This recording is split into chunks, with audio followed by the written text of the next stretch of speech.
I instructed them to kill Captain Flint.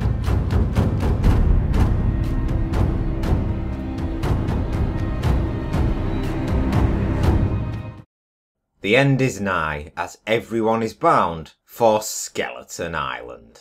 The friendship between Flint and Silver has been utterly destroyed. In the space of just under 2 episodes, the partnership between them, which has been central to this entire series, is now in rubble. And with only 2 episodes left, we are sure to see a thrilling conclusion to this brilliant series. Skeleton Island, also known more commonly as Treasure Island, is now at the forefront to how this story finishes. We've always wondered whether or not this series would end in a way for the Treasure Island novel to continue years later. Well, that certainly looks the case now, as Flint stole the cache of gems from under Silver's nose and disappeared into the mysterious island. Flint's plan, as expected, failed almost instantly, as Governor Rogers wasted no time in showing he meant business. He would have shot Maddie right on the spot if Silver hadn't signalled his ship. It's how far the Governor's descent into madness has gone,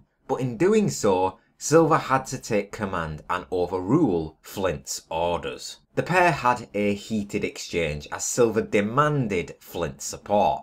In fairness, he is right. For all of the rash and horrid decisions that Flint has commanded his crew, despite what he may have thought, Silver still followed through and adhered to the chain of command. Only now the tables have turned and it's Flint's time to follow his wishes. Unfortunately, that outcome was never likely, as his reluctant agreeance with Silver proved only to be a lie. He and Dooley, his newly found partner, killed the guards protecting the cache and began to secure it for themselves. Now, Israel Hands has been whispering in Silver's ear that he needs to get rid of Flint, and he needs to do it now.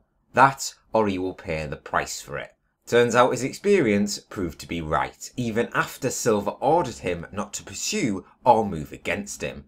Hands caught Flint right in the act, but there was no bloodshed. Any outcome like that would have resulted in Hands taking the blame. The only way for it to finally get engraved into Silver's skull that Flint will always see himself as the number one was to let him continue as planned.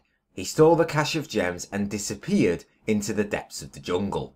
Blood will now be spilled. Silver saw Flint in the act and finally came to terms for what needed to be done. The mythology of the island scares many a man into treading its waters. But as Flint and Dooley scrambled to hide the cache, Silver sent his 6 best men to be right on their tail. Whether or not they will catch up to the pair before the finale remains to be seen. Either way, when they do, I cannot wait to see what comes to pass. Now, we spent a lot of time in Boston with Max and Anne this week, personally a little too much for my liking, and don't get me wrong, it still worked well for the narrative, but so close to the end of the series, I just yearn to see more of Jack, more of Rogers, and more of Flint and Silver. And as it turns out, after being offered the opportunity for everything that she ever wanted, Max turned down Madame Guthrie's offer, as it would have driven her further from repairing her relationship with Anne. Whether or not her declining the offer leads to severing their ties completely remains to be seen. Max betrayed Anne long ago as a means for her own ambition, but it left a painful reminder to a once loving relationship.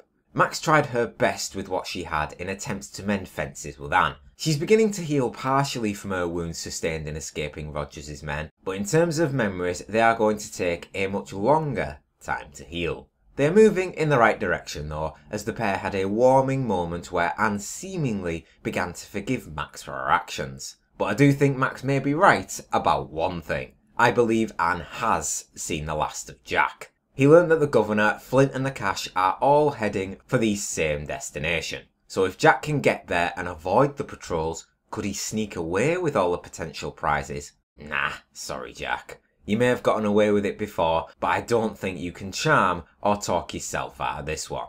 Whatever happens on Skeleton Island, many of the familiar faces we've begun to know are likely to meet the same fate.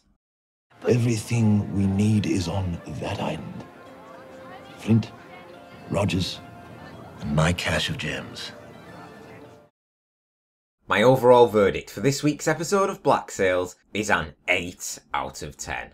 Silver chose Maddie over the war and Max chose Anne over her ambition. It was a heavy dialogue-driven episode this week, and with that saying, I would expect the fighting to truly begin in next week's episode. The conflict between our main pair, Flint and Silver, was entertaining as ever, as we saw their relationship completely collapse. Silver needed the cash in exchange for Maddie's freedom, where Flint was just not willing to let that happen. You saw the look on Flint's face when Silver overruled his order. He didn't know what to do. He had to have been exploding with rage beneath his skin for anyone to undermine him like that. But that is exactly where Long John Silver finds himself now. He's the man that the rest of the pirates look to.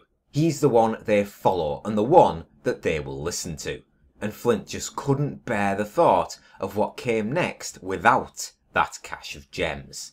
Their argument was one of the best moments of the week, but the top of the lot had to be Hans catching Flint red-handed and allowing him to walk away free. Even though everything resides around that cache, Silver had to witness for himself that Flint couldn't let him have his way. He agreed that having Maddie was essential to the war and to the alliance. Just, he obviously doesn't care as much as Silver does. I have a feeling it's going to be a breathtaking ending to the show, but there are so many questions that remain for the final 2 episodes. In Flint's legend, he is the only one left alive when he succeeds in burying the treasure. He was said to have killed all 6 members of his crew, so let's add up the numbers. Flint, his newfound and only partner Dooley, and Silver's 6 best warriors, Hans included, are all heading inland. Now, Hans does live in the future novelisation, so numbers-wise we are perfect in that regard if Dooley and 5 of Silver's 6 men all fall. I expect that will be the case where Flint and Hans will be the only ones left standing. Again, it's all up in the air with the potential changes, but that cache has practically no chance of ever reaching the governor. So with that in mind, how will Silver attempt to orchestrate Maddie's release, and will the final battle of the series with Rogers and the rest of the pirates take place on board their ships or down on the shore of Skeleton Island? In any case, I haven't been this excited for the end of a show for many years, and I cannot wait until next week's penultimate episode. How about you?